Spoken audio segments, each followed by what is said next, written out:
Esta es la última sesión que vamos a celebrar en este año. Esta es la última sesión de la segunda parte de nuestro ciclo del día después, que se refiere a los desafíos después de haber estudiado en la primera parte del ciclo los efectos de la pandemia.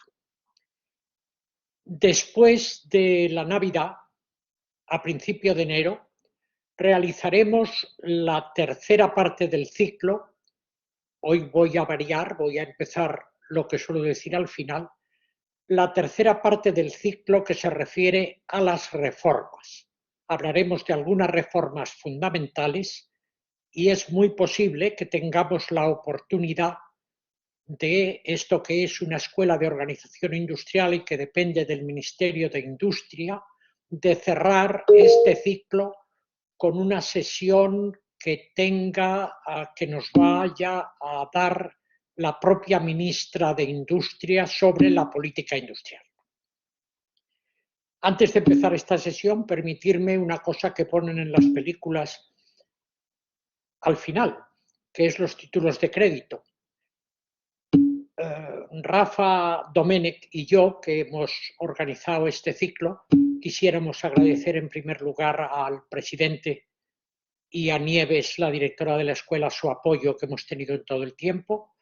Y no queremos olvidar a tres personas fundamentales que no aparecen nunca aquí, pero que son las que mantienen este ciclo en pie, que son Patricia de la Puente, la directora de Alumni, la que lleva en peso todo esto, Carolina Adavo, que es la directora de los temas de protocolo y comunicación, que se pone en contacto con vosotros, y Beatriz Espinosa, la responsable de innovación y gestión, que es la que hace que no nos equivoquemos en esto de los vídeos y los audios, como suelo hacer yo con frecuencia. Una vez dicho esto, mis queridos Santiago y Alejandra, vamos a hablar del sistema financiero, la respuesta del sistema financiero a la COVID. Santiago Carbó es uno de los principales, de los más importantes expertos que tenemos en este país en el sistema financiero. Santiago Carbó es un hombre de un perfil académico, estrictamente académico. Ya lo podéis ver en su perfil, que está publicado. Es catedrático de la Universidad de Granada, es responsable de estudios financieros en Funcas, ha sido decano de Economía en Granada, es un hombre que escribe en todas las revistas internacionales dedicadas al tema de sistema financiero y en todos los periódicos del mundo, hasta en un periódico japonés, me he enterado yo hoy. Eso no lo sabía, Santiago, no me lo habías contado, no sé en qué idioma lo habrás escrito. Y, por tanto, es el hombre que lo sabe todo sobre el sistema financiero de nuestra economía. Alejandra Kindelan es, por supuesto, un cerebro gris, pero no es estrictamente o no viene aquí estrictamente como una persona académica. Viene como la persona que está en el otro lado, que está en la banca. Alejandra le va a interpelar desde la banca a Santiago, el académico, el que sabe la teoría, y no es que Alejandra no sepa la teoría, porque ella es el cerebro y no gris, coste que no gris, el cerebro del Banco de Santander y la que asesora a la presidenta y a todos los consejeros. Pero me parece muy interesante esta dialéctica entre la academia y la práctica. Por tanto, Alejandra, dejo en tus manos y puedes empezar cuando quieras a disparar. Muchas gracias a los dos. Mil gracias, Agustín. La verdad que os agradezco mucho la invitación a ser moderadora en este evento y, sobre todo, darme el lujo y el privilegio de poder moderar, ¿no? o entrevistar o conversar con Santiago, que es una persona que conozco desde hace muchos años y al que admiro mucho, no solo por la categoría que tiene como economista, como tú has dicho, Agustín, sino por la claridad, ¿no? Cómo nos cuenta las cosas en sus tribunas en el país y en otros medios y cómo siempre está pues dispuesto a explicar las cosas complejas de una manera sencilla. Así que yo espero que le saquemos mucho partido a esta hora que vamos a tener con él y estoy segura que sí.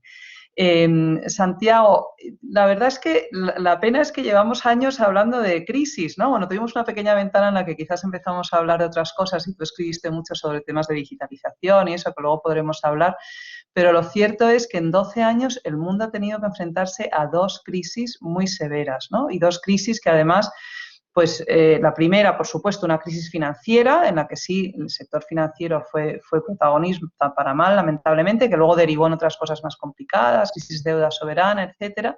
Y esta crisis que empieza ahora en 2020, que es una crisis sanitaria sin precedentes, pero que también tiene consecuencias para nuestro sector, ¿no? Entonces, yo quería preguntarte para empezar quizás cómo ves el papel del sector en estas dos crisis, cuáles son las diferencias, estamos mejor preparados esta vez de lo que estábamos en el 2008, hemos aprendido de los errores de la crisis anterior, en fin, un poco la comparativa en lo que ha pasado en estos 12 años. Bueno, lo primero, buenas tardes, muchas gracias por la invitación, es un placer estar aquí para poder compartir este rato con Alejandra, a la que admiro muchísimo, nos conocemos de hace muchos años ya, la verdad es que hemos debatido en muchas ocasiones y compartido bastantes ideas. Y, por supuesto, a la Escuela de Organización Industrial, Agustín y a todo ese equipo, ¿no? Bueno, estamos en un momento otra vez complejo, porque además muy inesperado, porque probablemente cuando estábamos empezando a plantearnos que la economía igual se desaceleraba, al final del 2019 preveíamos un año que no iba a ser igual tan bueno en el 2020, de repente nos hemos encontrado con la pandemia, ¿no? Son crisis muy distintas. En el 2008 lógicamente, había una serie de desequilibrios muy fuertes en el sector financiero en muchos países del mundo, sobre todo inicialmente en Estados Unidos, con todo lo que ocurrió con la crisis de las hipotecas subprime y los diferentes activos titulizados que se utilizaron, ¿no? Para inyectar bastante dinero en ese segmento y cómo se repartieron por todo el mundo. Afortunadamente, España y los bancos españoles quedaron aparte de comprar esos títulos, también porque estaban muy focalizados en el propio mercado español, que también tenía pues muchos desequilibrios, el mercado inmobiliario, y donde pues se embarcaron probablemente muchos problemas y de hecho pues ocurrió de todo, es decir, desapareció casi una figura que había sido muy reconocida en nuestro país, como las cajas de ahorros, han quedado pues, prácticamente dos y se han convertido en bancos. Tuvimos que ponerlo todo patas arriba para intentar arreglar, ¿no? Y de repente, cuando ya se había logrado un mayor nivel de saneamiento, estábamos avanzando en la Unión Bancaria Europea, algo que es importante, yo creo, a escala europea y que además para los bancos españoles que han sido tan activos en Europa y han ayudado también tanto en este sentido a la integración europea, no olvidemos que la unión bancaria no solamente que haya una regulación, una supervisión, un sistema de resolución, un fondo de garantía de depósitos único, es que también tengamos entidades que sean paneuropeas, ¿no? Y que tengan unos balances que puedan pues, equilibrar pues, incluso muchos de los flujos financieros. En España nadie tiene ninguna duda que los bancos, como el que trabaja Alejandro, no va a dejar de prestar en Extremadura o no va a dejar de prestar en La Rioja, ¿no? Lo que nos ocurrió en el 2011, 2012 es que por no tener bancos paneuropeos, pues teníamos una segmentación de los mercados terrible y porque no teníamos verdaderas entidades que confiaran en toda Europa y que estuvieran representadas en todas y, por tanto, no hubieran esos cortes. Afortunadamente, la actuación del Banco Central Europeo y del Sistema Europeo de Bancos Centrales,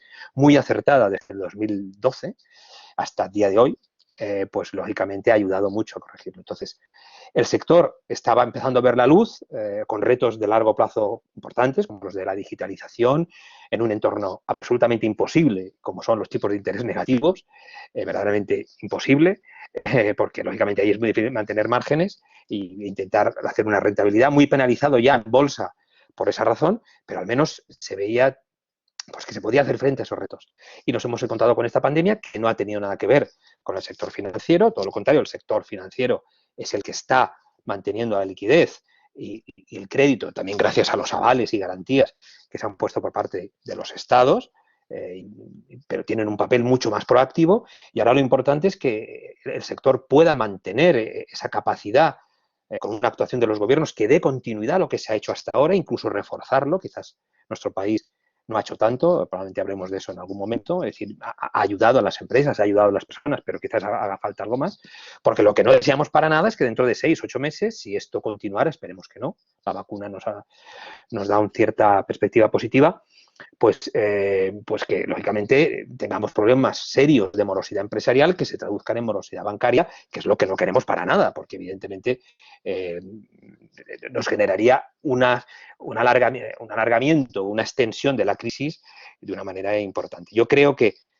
por ser algo optimista, por esa esperanza de la vacuna, por lo que están actuando los bancos centrales y los gobiernos, yo creo que no llegaremos ahí. Pero hay que estar muy atento para que la morosidad no aumente, que sería un problema importante, a lo mejor cuando estamos saliendo de la pandemia. Muchas gracias, Santiago. Luego igual podemos hablar un poquito más en detalle de la mora, pero quizás hablando un poco más de la crisis, ¿tú piensas que se han tomado ya, o sea, cómo ha sido la respuesta también, aparte de que el sector estuviera en mejor condición, como tú has dicho, ¿no? Quizás que en la crisis anterior, la respuesta parece haber sido también muy contundente esta vez, ¿no? No sé si nos quieres hablar un poco sobre eso, cómo han actuado en esta ocasión los gobiernos, la Unión Europea, el BCE. Es cierto que en la última crisis se tomaron muchas medidas para avanzar en la unión bancaria, como tú has dicho, no se ha completado del todo ahora, ¿no? ¿Cómo ves todo esto? Cuéntanos cómo has visto la respuesta de las autoridades. Bueno, yo creo que las autoridades esta vez no han titubeado. Curiosamente, a lo mejor titubearon, tenemos dudas de lo que pasó en enero y febrero, no sabemos si el virus ya estaba galopando por Europa o por Estados Unidos, ahí tenemos algunas dudas de lo que pasó, pero lo que está claro es que cuando se ve que en Italia, España, inmediatamente iban a venir Francia, el Reino Unido, Estados Unidos, etcétera, los gobiernos y los bancos centrales actúan muy rápidamente, casi a la vez que se declaran estados de alarma, estados de emergencia y confinamiento. Primero, pero por días, los bancos centrales aprueban, y en el caso del Banco Central Europeo, un programa de compras específico para la pandemia que ha ayudado enormemente, lógicamente, a mantener la liquidez del sistema, ya que los países que inicialmente se veían más afectados, por ejemplo, en Europa, como Italia o España, otros países a lo mejor con más presión sobre su deuda soberana, como Grecia, no tuvo ese impacto inicial tan grueso, ¿no? Pero Italia y España sí, y ahí hubo una respuesta, yo creo, adecuada, ante un pequeño titubeo inicial de la presidenta del Banco Central Europeo, la presidenta, pero que desde luego inmediatamente se puso toda la carne en el asador y se ha ido manteniendo. No olvidemos también, con los programas de compra de bonos con motivo de la pandemia.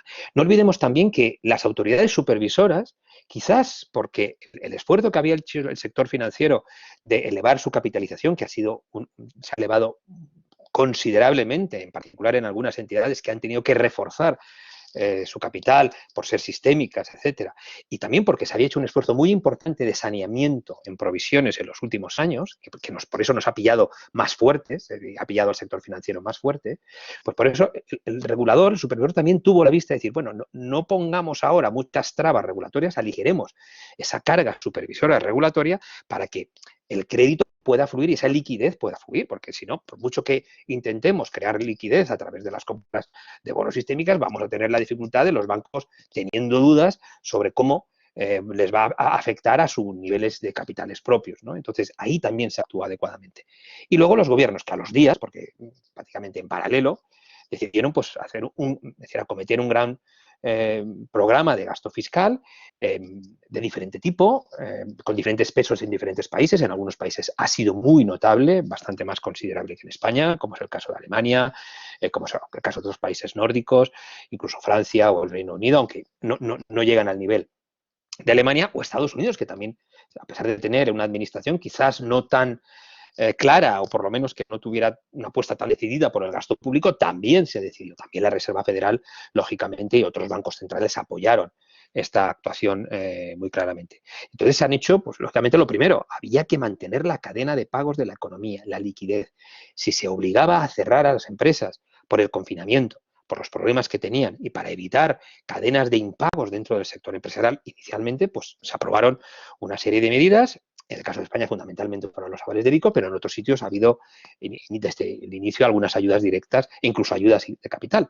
No olvidemos que la Comisión Europea, la Unión Europea autorizó a través de un marco temporal, pues ya aligeró o flexibilizó ese programa de ayudas de Estado, que normalmente es muy duro para que se pueda apoyar a tus propias empresas, ¿no? Que esto también lógicamente ayudó. Pero claro, aquellos países que estaban más fuertes en materia de cuentas públicas, de finanzas públicas, como Alemania, pues van a gastar mucho más y se han adelantado ya a recapitalizar empresas, a dar más ayudas directas, como a los bares y restaurantes que han tenido la dificultad en noviembre y en diciembre porque han tenido que cerrar, porque así lo ha determinado el gobierno alemán, pues lógicamente han tenido un apoyo pues mucho más potente, ¿no? Entonces, en España también. En España ha funcionado bien los ERTES, hay que reconocerlo, que en otros países, a través de otro nombre llamado Furlough Schemes, pues también ha funcionado. Es decir, ha supuesto que no haya sido un castillo de naipes en esta ocasión. En 8 meses hubiera sido, en 10 meses, el mercado de trabajo. Hoy no vamos a hablar de eso, pero eso ha ayudado evidentemente, y manteniendo además los recursos fundamentalmente de las familias en este sentido. Entonces, ha habido un esfuerzo importante. Y también en avales del ICO. Hecho en falta.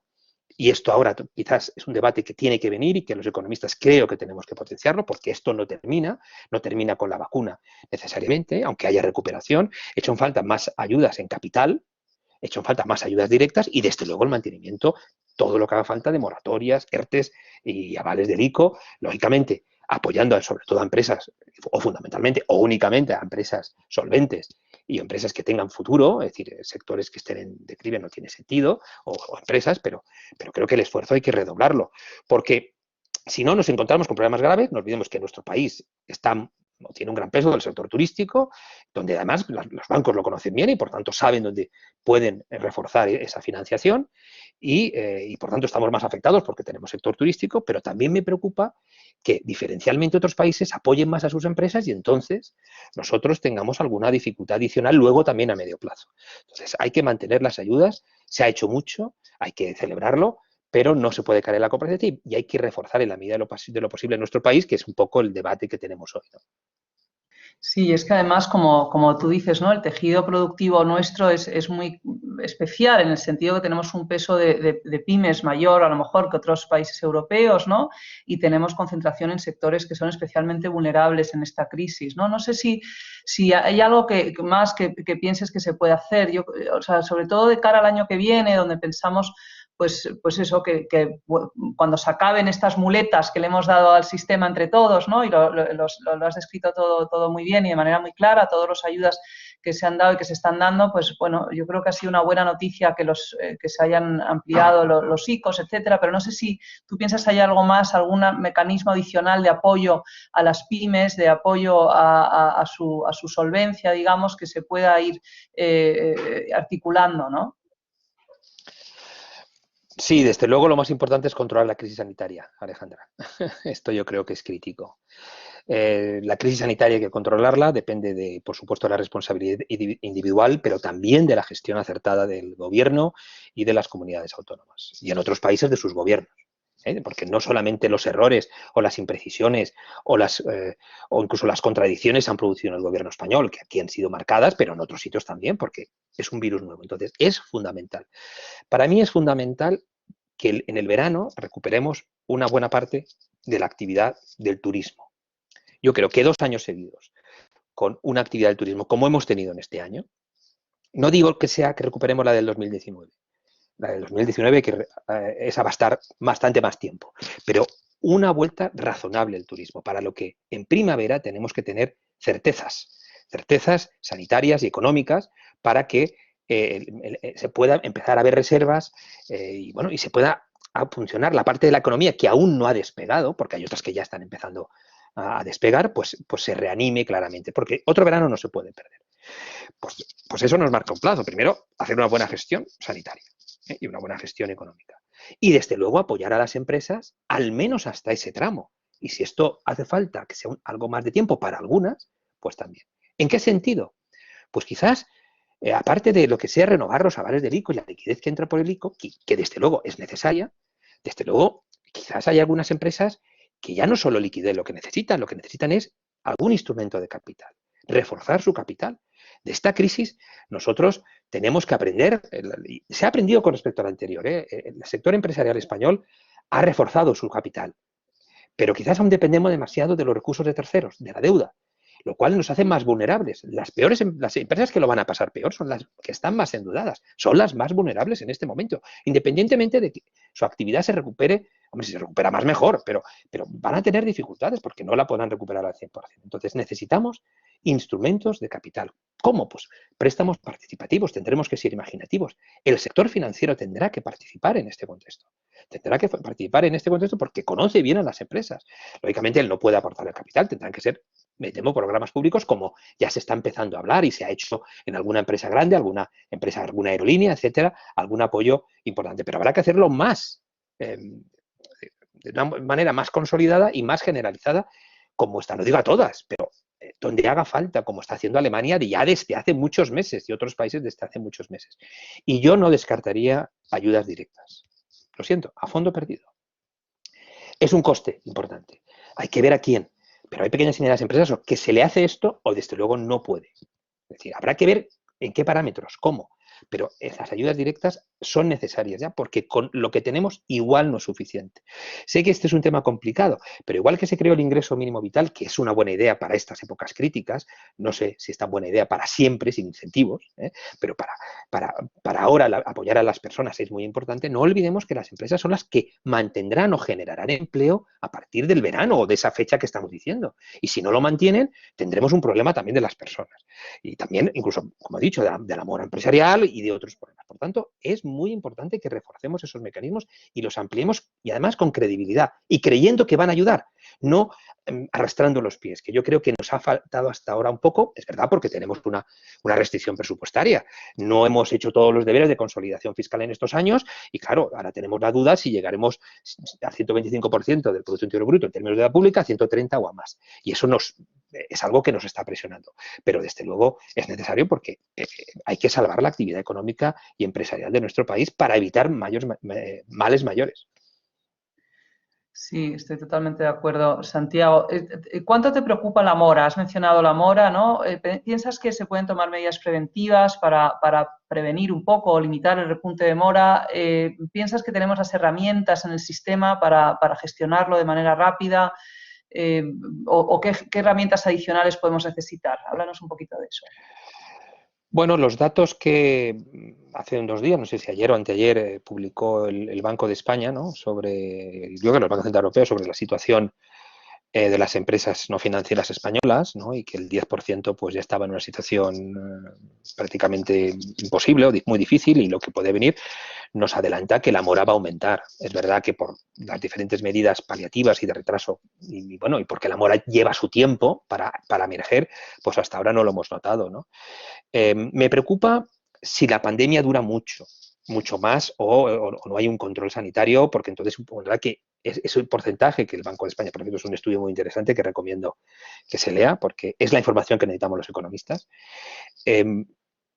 Yo creo que si se controla la pandemia, pues habrá un repunte. ¿Hasta dónde puede llegar? Puede llegar al 7, al 8, al 9 quizás, como mucho a mitad de año, que ya sería importante. Pues esperemos que no. Pero evidentemente no olvidemos que habrá familias que no podrán pagar algunos préstamos al consumo, y habrá empresas que no van a poder pagar, entonces, porque ya están en una situación de concurso de acreedores o en una situación de administración pública que les hace bastante difícil, ¿no? Entonces, ¿qué hay que seguir haciendo? Bueno, pues intentar apoyar, como he dicho, nuevamente, a las empresas que son viables y que lo que tienen ahora, que es que nadar por una piscina, mejor bucear por una piscina que se ha alargado y, por tanto, tiene que mantener el oxígeno para que no se ahoguen mientras pasan esa piscina. Entonces, hay que mantener esa capacidad de pago y de mantener la situación y todos los apoyos que en este sentido tengan, ¿no?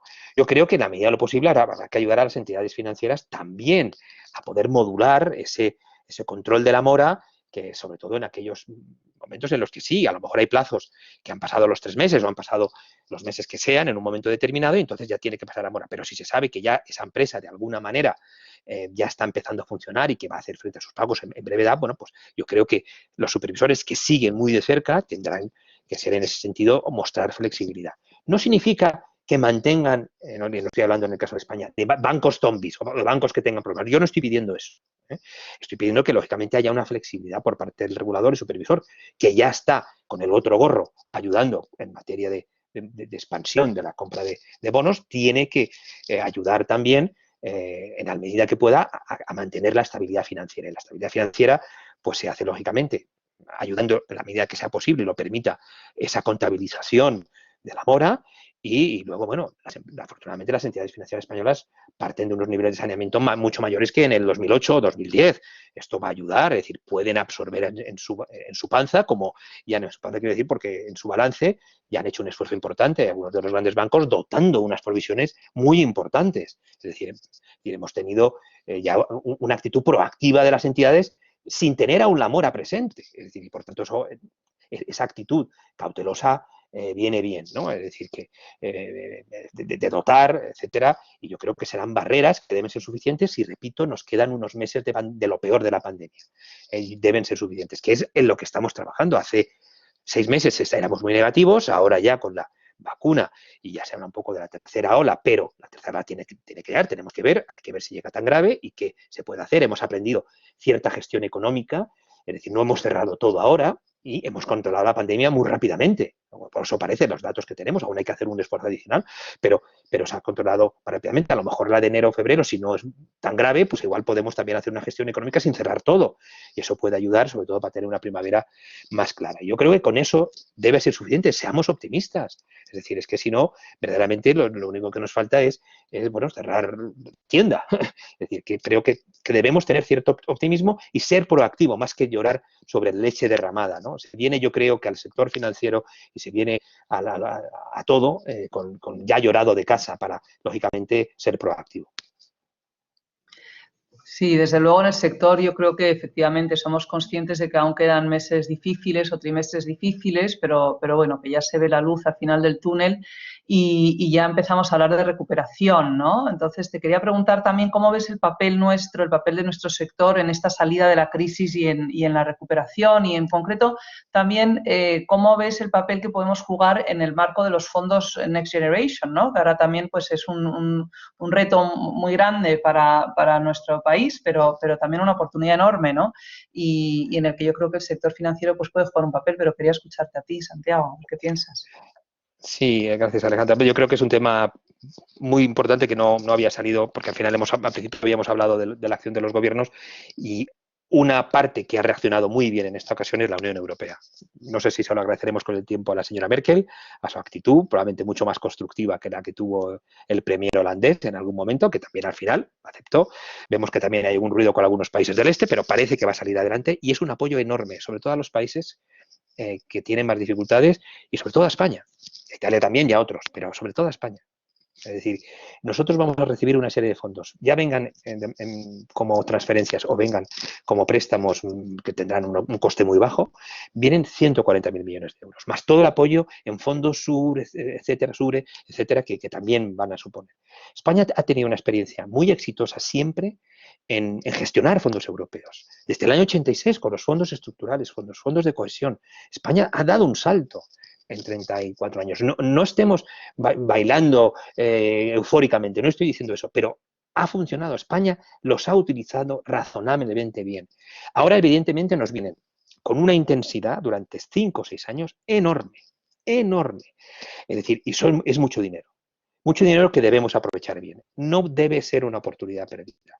Debe utilizarse a todos los sectores sociales, a todos los representantes sociales y a las entidades financieras que conocen muy bien las necesidades de digitalización y sostenibilidad, esos dos grandes ejes, pero no únicos. Es decir, de las empresas españolas y de los elementos productivos de nuestro país. Es decir, deben ayudar en la canalización, en el adelanto de fondos. Deben participar porque vamos a necesitar, cuantos más ojos sean mejor, también en cómo se deben conceder, en qué se debe potenciar. Es decir, el sector financiero, además, es el de los más notables del mundo en el sentido de la vocación minorista y de la vocación de ayuda a pequeñas y medianas empresas, que deben ser grandes destinatarios de las ayudas, porque ya hemos dicho, deben aumentar su capital, deben digitalizarse.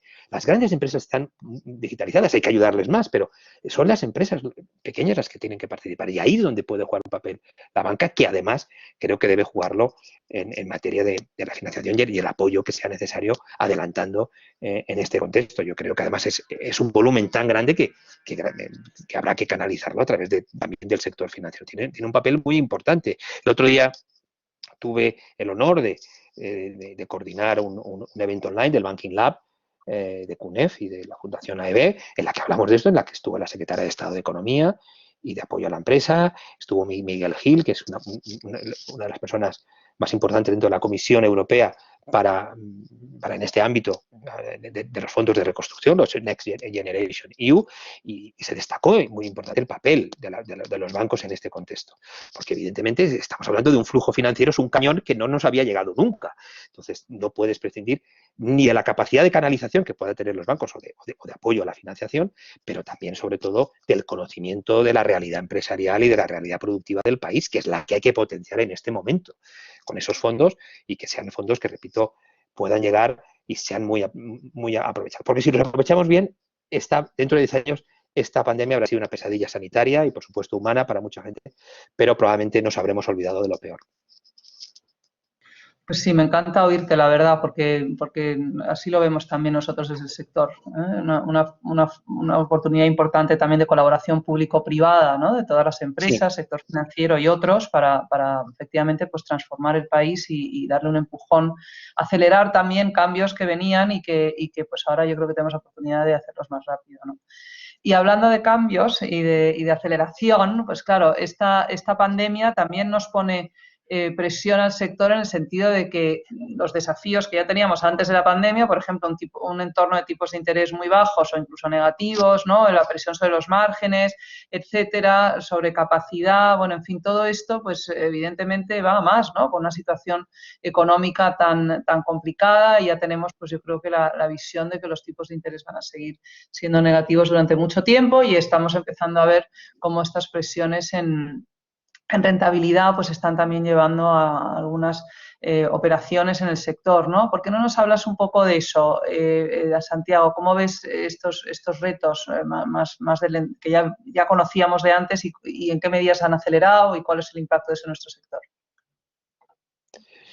Bueno, yo creo que el sector financiero tenía retos muy importantes, aunque había hecho, en el caso español, un saneamiento importante, una reestructuración, porque incluso las entidades que no recibieron ayudas públicas se han reestructurado, han reducido su capacidad, han tenido que convertirse en un modelo más tecnológico. Es decir, esos retos ya estaban. El reto de unos tipos de interés negativos que además se van a mantener durante un tiempo, algo que es una especie de gran interrogante para el futuro. Es decir, no digo que sea una sombra para los bancos centrales o para el Banco Central Europeo, pero esto en algún momento habrá que salir. Es cierto que no hay inflación, pero en algún momento habrá que salir, y el escenario por ahora es que nos quedan muchos años, ¿no? Esto no sé si al final va a distorsionar el ahorro, no solamente va a distorsionar los problemas a las entidades financieras, sino a fondos de pensiones, aseguradoras, es decir, va a suponer un contexto bastante complicado, ¿no? Entonces, esos retos ya estaban y eran retos de medio y largo plazo. Lo que ha hecho la pandemia es agudizar retos de corto plazo, es decir, exacerbar los riesgos que ya estaban, que obliga al sector a reaccionar. Reaccionar, pues lógicamente, lo más importante es intentar volver a ser rentable, porque si no eres rentable y además tienes ese problema con los dividendos este año, para el pago de dividendos, te vas haciendo incluso menos atractivo para el inversor internacional o el inversor medio. Entonces, el sector tiene que buscar rentabilidades casi de donde no la hay. Una vía son las fusiones, sin lugar a dudas. Sobre todo las fusiones domésticas. A mí me gustan más las paneuropeas, por supuesto, para crear esas entidades paneuropeas, pero en este momento necesitas aumentar la rentabilidad, no solamente por el aumento de tamaño, que aunque sean con márgenes pequeños, ganas más y eres más rentable, sino también porque necesitas hacerte más eficiente, aglutinar recursos para poder avanzar en aspectos tecnológicos y no quedarte atrás. Es decir, y por tanto necesitas las dos cosas, por eso las fusiones domésticas son las que están predominando, al menos en nuestro país.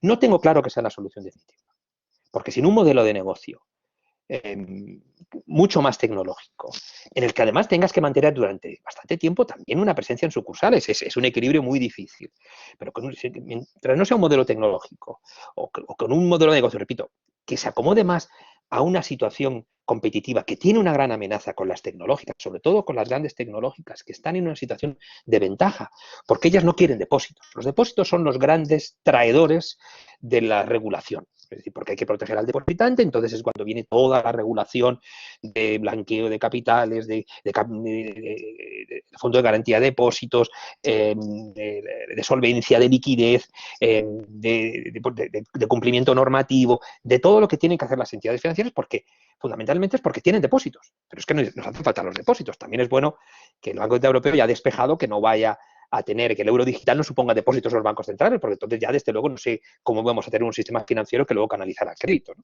Entonces, pero en este contexto, el reto de digitalización y de modelo de futuro, de negocio de futuro, están aún pendientes.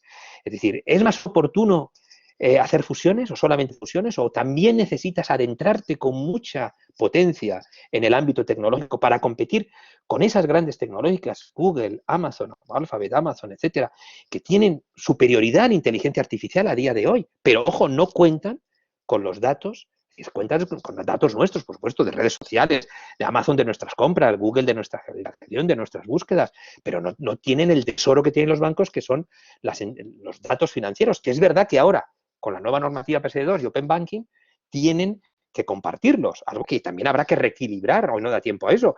Es decir, ellos tienen que compartir por el Open Banking todos sus datos financieros, si lógicamente los clientes damos permiso, pero también es importante que los datos que atesoran las tecnológicas sean compartidos, si no estamos creando un problema de futuro del sector, hacia una excesiva concentración y poder quizás de las tecnológicas en este y en otros sectores de servicios. Entonces, aquí tiene el regulador antimonopolio, el regulador en defensa de la competencia europeo y de todo el mundo tiene un problema. Primero, entender bien a las tecnológicas, que ya es un problema, pero también esto. Entonces, los bancos tienen que apostar por el modelo tecnológico. Comprando, yo veo más razonable en muchas ocasiones comprar buenas tecnológicas, si están dando recursos.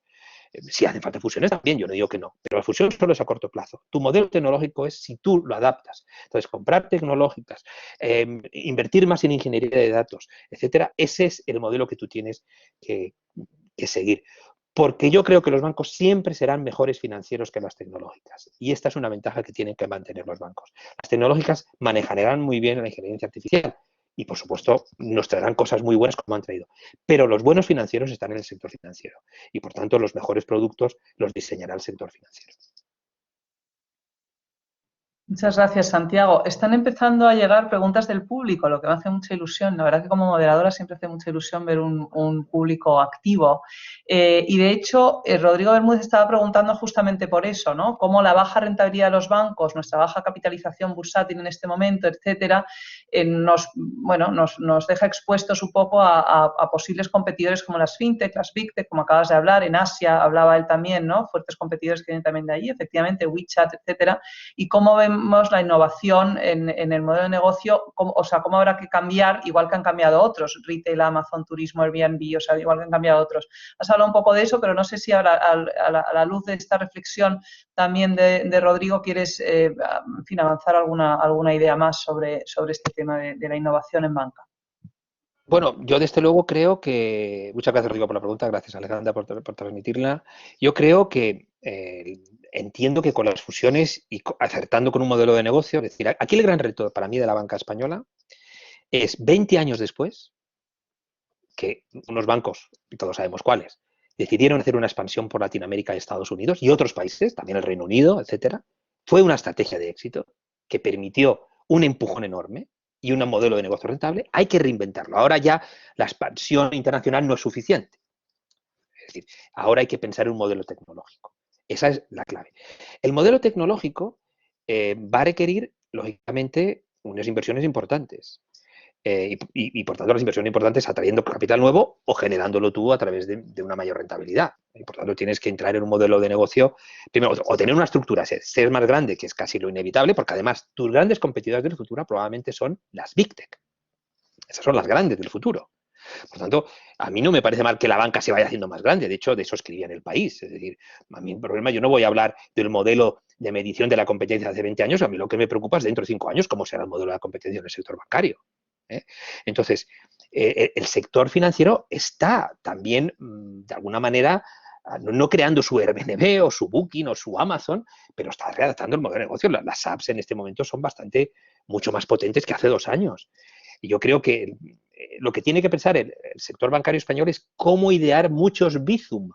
Bizum es el mecanismo de pagos que ha generado el sector bancario español absolutamente friendly, amigable con el usuario, y que le ha hecho, yo creo, que la Pascua a WhatsApp, porque WhatsApp probablemente habría sido también muy amigable, si hubiéramos podido mandar el dinero por WhatsApp. Entonces, pues eso es lo que tenemos que pensar, es decir, en cómo el sector adopta modelos de negocio que no solamente sean de pagos minoristas, que es donde es más fácil entrar, sino también pagos de empresas, dentro de las cadenas de pagos de empresas. Ahí hay un potencial enorme, porque tú puedes ayudar a digitalizar a las empresas, la facturación de las empresas, sobre todo las pequeñas y medianas. Esto que estábamos hablando también de los fondos europeos, es la manera que tienen. Los bancos son capaces de poder hacer eso. Otros a lo mejor no, pero ellos sí que son capaces. Eso sí, por supuesto, la amenaza es muy seria, ¿eh? Aquí no va a resistir todo el mundo fácilmente. Me refiero en el sector bancario, porque es una amenaza importante.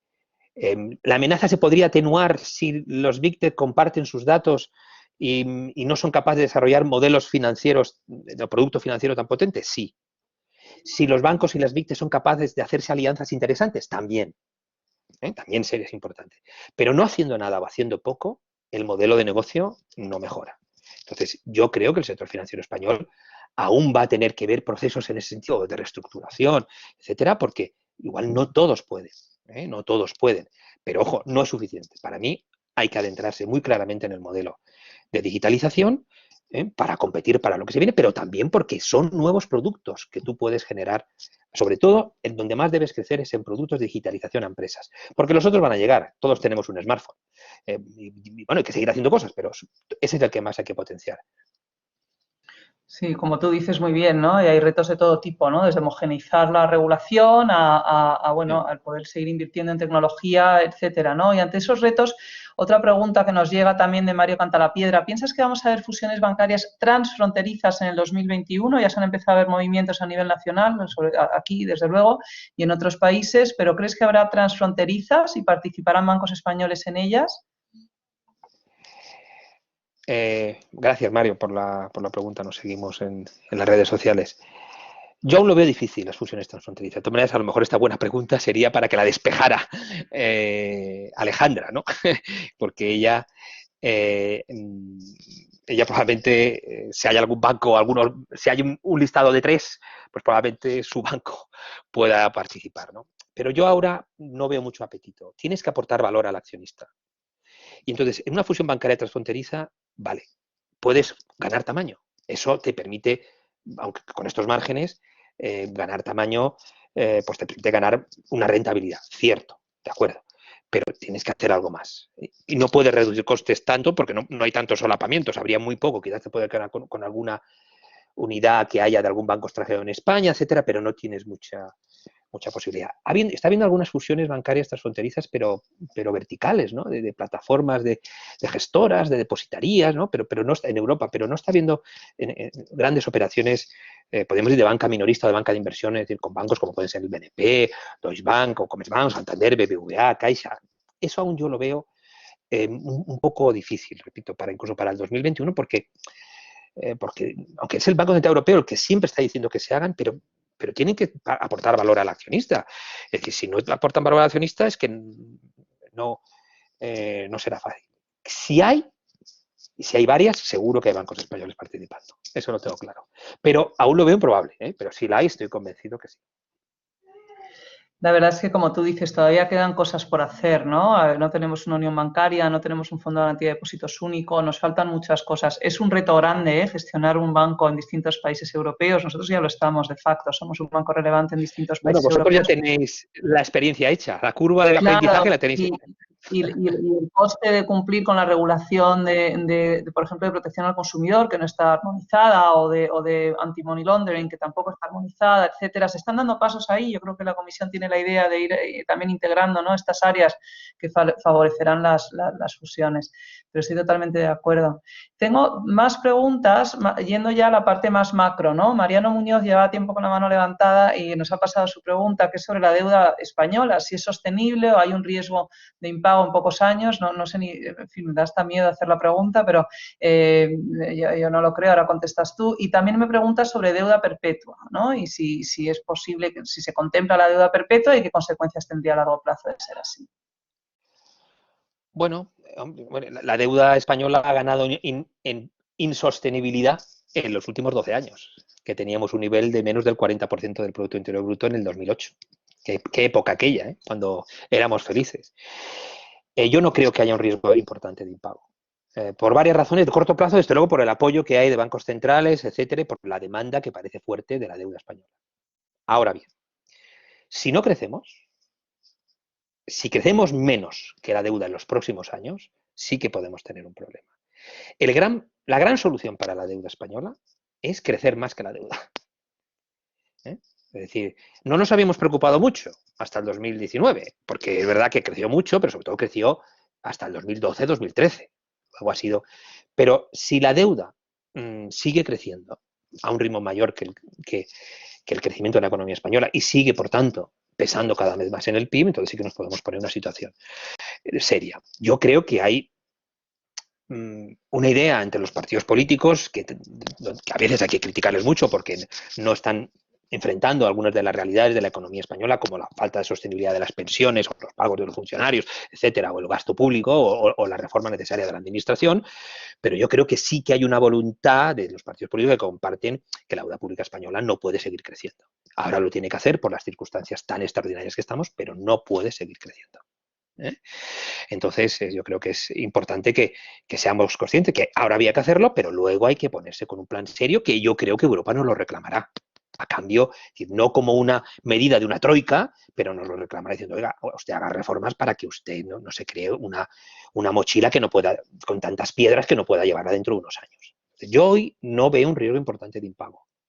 Yo no lo veo.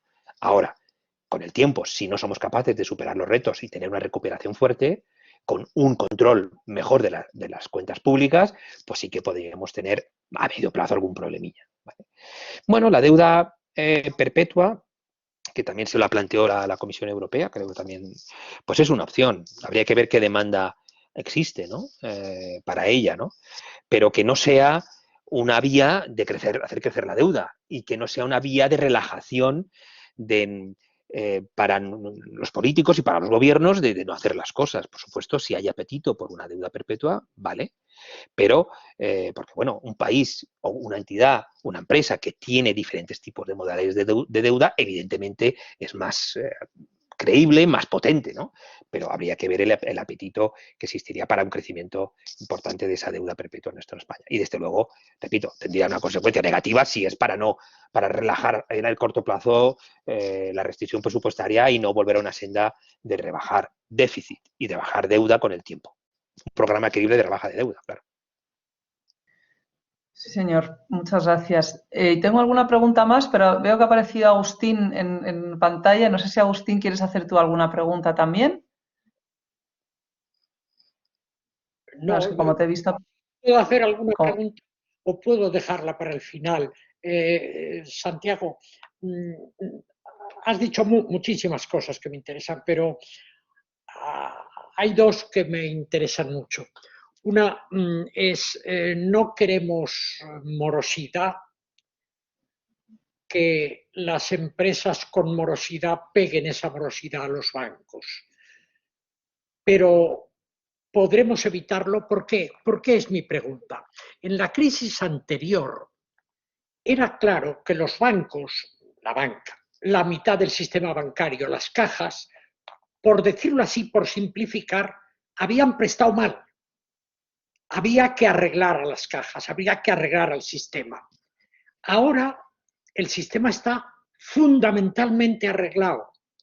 La posible morosidad de la banca vendría de la morosidad enorme de las empresas. Hay que arreglar a las empresas como tú has dicho, incluso con ayudas de capital y con ayudas directas. No sé si tú sientes esta misma situación, es decir, que la banca, ¿qué va a hacer si no se arreglan las empresas? Es una pregunta muy relevante y yo creo que hay aquí una, Alejandra, que también habla un poco, ¿no? Jaime Palafox, yo creo que la tengo aquí, también habla un poco en este sentido. Vamos a ver. El sector bancario en este momento yo creo que no tiene ninguna parte en el origen de la crisis. Pero ojo, el sector bancario, y esto lo hemos hablado Alejandro y yo muchas veces, cualquier cosa mal que se hace en el gobierno, cualquier cosa mal que se hace a escala institucional, cualquier cosa mal que ocurre en el rating de España, cualquier cosa insuficiente del sistema empresarial español, de los que más lo sufren es la banca. Lo sufre enormemente. Es un sector que le afecta cómo está el país. Eso lo tengamos clarísimo. Que lo tengamos clarísimo. Entonces, ¿por qué el sector bancario tiene tanto interés, lógicamente, no solamente interés por sí mismo, sino porque, lógicamente, él no quiere que al final haya un problema institucional, un problema empresarial, porque al final todos vamos a perder, no debe llegar a las tuberías, que es al sector financiero. Entonces, es muy importante, porque es que es el sector probablemente que más lo... Es verdad que algunas que están en Latinoamérica y tal también lo sufren, pero desde luego es que cualquier cosa que pasa en cualquier sitio, el sector bancario enseguida lo tiene reflejado en su valoración bursátil y en todo, en su rating, etcétera. Afecta muchísimo. Entonces, lo que le afecte como país también, pero es que en este caso le entraría en vena si empieza a haber una morosidad empresarial creciente, porque además alargaría el proceso de salida y de recuperación de la crisis. Por eso, por supuesto que va a aumentar la morosidad, pero si la morosidad se puede absorber con los colchones que hay, bueno, pues tampoco nos debe preocupar más.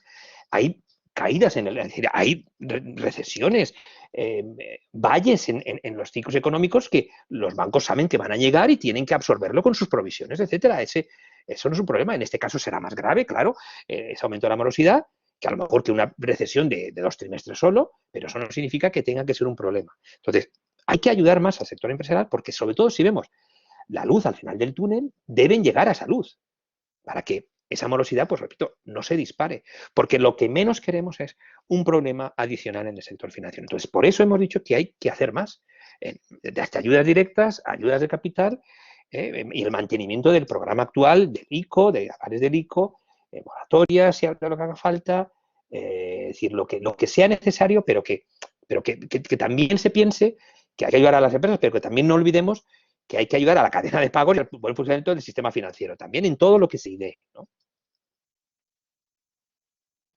Sí. Y bueno, pues si quieres por continuar, un momentito, perdona, Alejandra, es decir, esa dependencia, yo no soy tan pesimista, preguntaba Jaime Palafox, ¿en qué medida cree la salida de la crisis puede modificar la dependencia del sector turístico?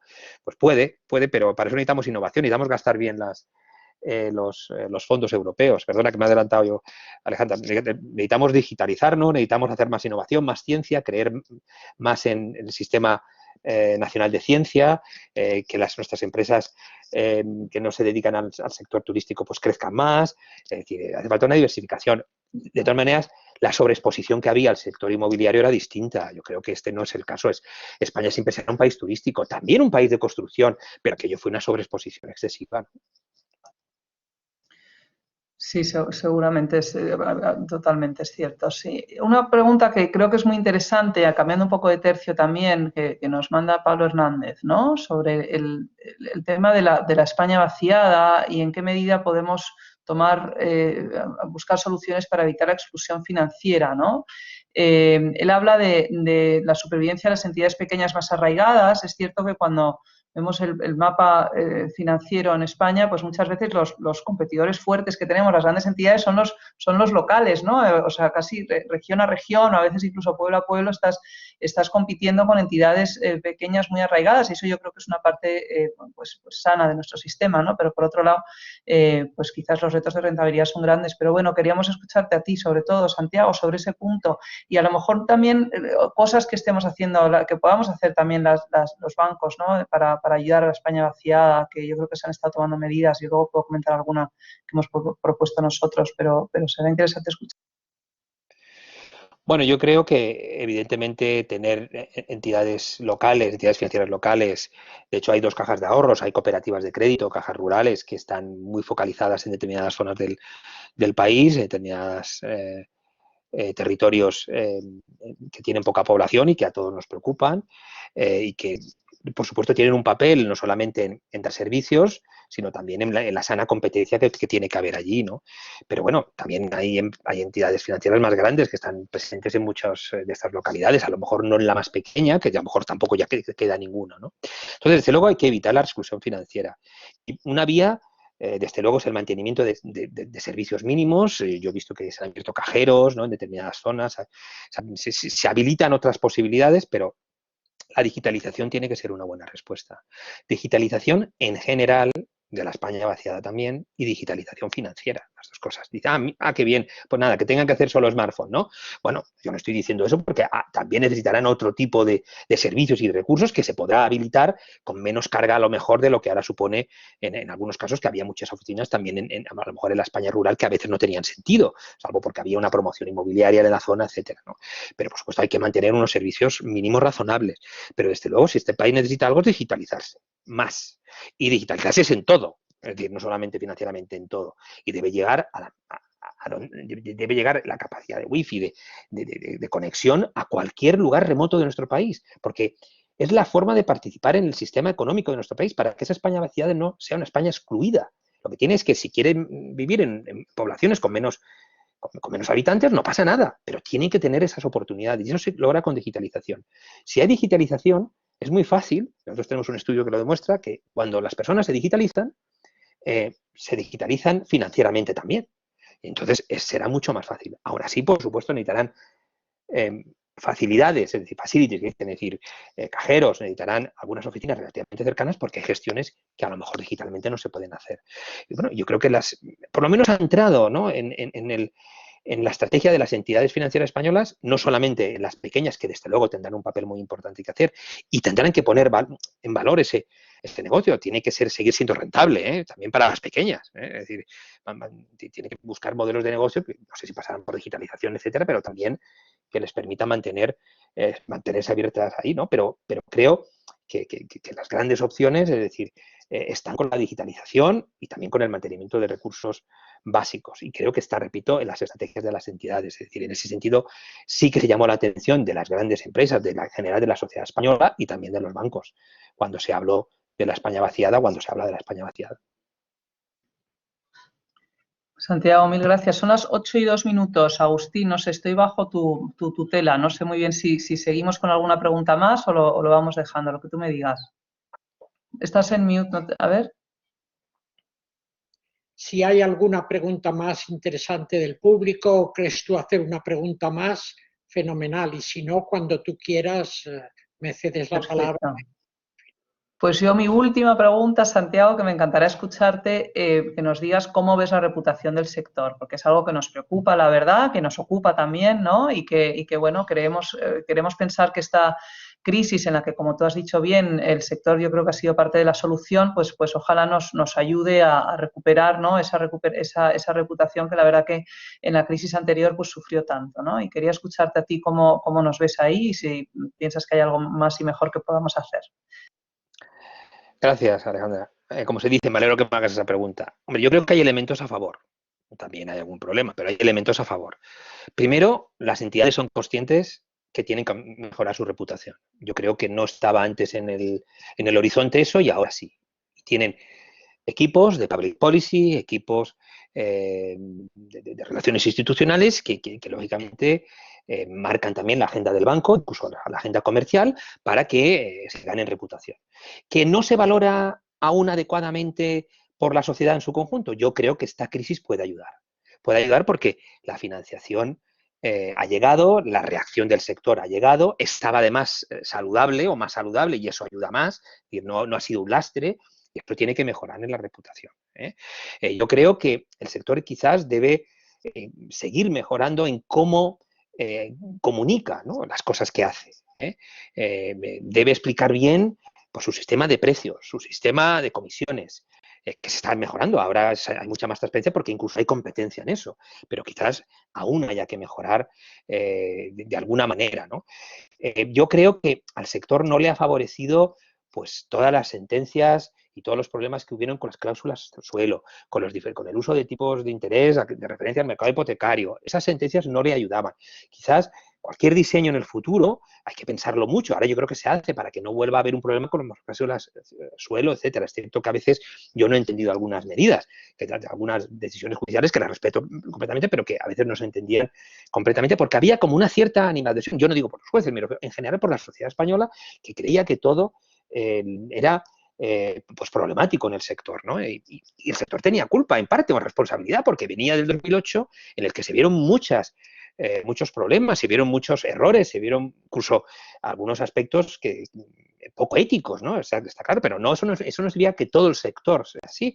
Es decir, es todo el sector textil, todo el sector de automóviles, son todos los funcionarios malos, son todos los médicos malos, todos los economistas malos, no. Pero es verdad que pesaba mucho. Entre otras cosas porque políticamente también se ha utilizado. Es decir, muchas veces los banqueros son los culpables, etcétera. Entonces creo que hay que mejorar la comunicación y hay que intentar seguir haciendo las cosas bien. Yo creo que con eso, pues lógicamente, el sector no debe salir peor de lo cantado, debe salir en ese proceso de mejora de la reputación de los últimos años, que ha hecho un gran esfuerzo, pues debería salir igual o mejor, y después de una crisis ya estaría bien, ¿eh? Santiago, pues 1.000.000 de gracias. Yo la verdad es que lo he disfrutado mucho, creo que hemos cubierto muchos temas y que nos has dado un chute de energía para seguir haciéndolo bien. Así que te agradezco un montón todos los comentarios y creo que hemos aprendido mucho contigo. Agustín, yo lo dejo ahí. Muchísimas gracias. Fenomenal. Hemos aprendido muchísimo con los dos. Hemos tenido la suerte de que hemos tenido una persona que sabe preguntar, porque lo vive, porque tiene cerebro y porque está dentro del tema. Y hemos tenido una persona que sabe responder excelentemente. Entonces se ha tocado todo, lo que se ha hecho, lo que no se ha hecho, lo que se podía hacer, la importancia de la pandemia y de las cosas que más me han gustado tanto de la pregunta como de las respuestas es la preocupación por el futuro de la banca, del sector bancario en Santiago. Y de las cosas más interesantes es el tema de cómo va a ser ese futuro con estos tipos de interés bajos si la banca quiere sacar rentabilidades. Y no ha dicho hagamos fusiones, que también, sino veamos qué pasa con las tecnológicas. A lo mejor el BBV no tiene que jugar con el Sabadell, sino con una TIC. ¿Vas por ahí? No lo sé. Si me dices algo más de esto, te lo agradecería, Santiago. Gracias, Agustín. Yo creo que ya van por ahí, ¿no? Yo creo que ya se están produciendo alianzas, no solo aquí, es decir, yo pongo de ejemplo que igual, no sé, igual a Alejandra le gusta o no, ¿no? Es decir, JP Morgan ha cambiado, ¿no? Es decir, JP Morgan es otra cosa hoy. Tiene alianzas con tecnológicas. Es una plataforma, tampoco estoy diciendo que sea una plataforma, pero se parece hoy más a una plataforma porque vas a seguir siendo un banco, porque él tiene los financieros, pero tú necesitas ser capaz de aglutinar dentro de tu sistema de producción financiera pues los nuevos modelos que son pasar por el smartphone, la tablet, la digitalización. Y entonces yo creo que se están haciendo alianzas, se están haciendo compras de tecnológicas. Es decir, creo que es evidente, ¿no? Yo no voy a hacer publicidad, pero se han hecho compras de tecnológicas por parte, por ejemplo, de varios bancos españoles, es decir, entre ellos, en los últimos meses, por parte del Santander, pero no únicamente, todos lo están haciendo.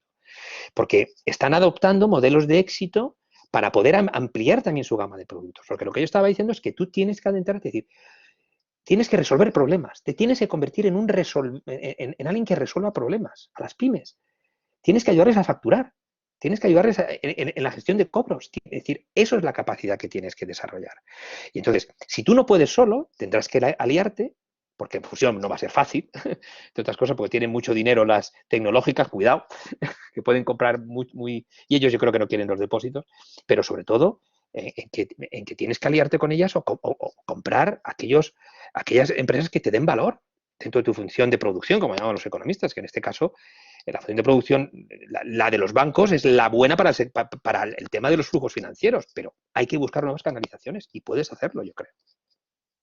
Muchas gracias, Santiago. Ese es el futuro. Lo que has dado al final a entender es que no sabemos quién va a comprar a quién, si Santander a Telefónica o Telefónica a Santander, por decirlo en una manera excesiva.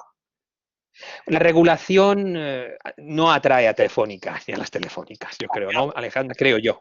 Esto va más de alianzas, Agustín, esto va más de alianzas. Pero bueno, adquisiciones Sí, también ha habido, como dice Santiago, la semana pasada anunciamos la adquisición de algunos activos de Wirecard, ¿no? Y que nos ayudan a complementar un poco el servicio de pagos que estamos montando, pero efectivamente solo hablamos de bueno, solo no, pero hablamos mucho de la parte digital.